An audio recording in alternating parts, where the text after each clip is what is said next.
आगे बढ़ेंगे, अहम खबर दें आपको। सरगोदा में सरकारी स्कूल के बच्चों को मजदूरी पर लगा दिया गया। प्राइमरी स्कूल के तालिब इल्म को किताबों की जगह ईंटें पकड़ा दी गई हैं। तफसीलात जानेंगे सुलेमान मुअज्जम से। सुलेमान, अपडेट कीजिएगा।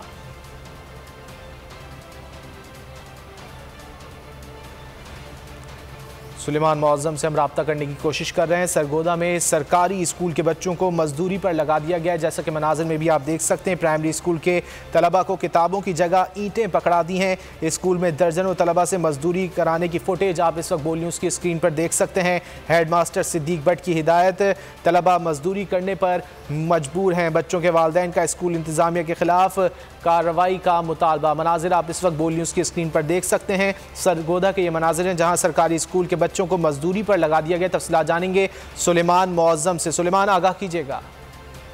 जी बिल्कुल, सरगोदा में हुकूमत का पड़ेगा पंजाब और बढ़ेगा पंजाब का नारा हवा की नजर हो गया। सरकारी स्कूलों में तो आने वाले जो तलबा है उनको पढ़ाई की बजाय मुशक्कत पर लगा दिया गया है।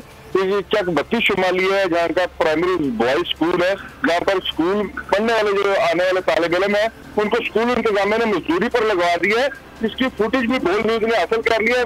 खुद ही में देखा जा सकता है कि जो तलबा है वो यहाँ पर ईंटें उठाए मजदूरी करके नजर आ रहे हैं। जब इस हवाले से हमने राब्ता किया तो उन्होंने मौक़िफ़ देने से इनकार किया। स्कूल हेडमास्टर ने दर्जनों से ज्यादा जो बच्चे हैं स्कूल आने वाले उनको छुट्टी देकर उनकी जगह जो काम करने के लिए जो मजदूरों की जगह बच्चों को लगा दिया है। बहुत शुक्रिया।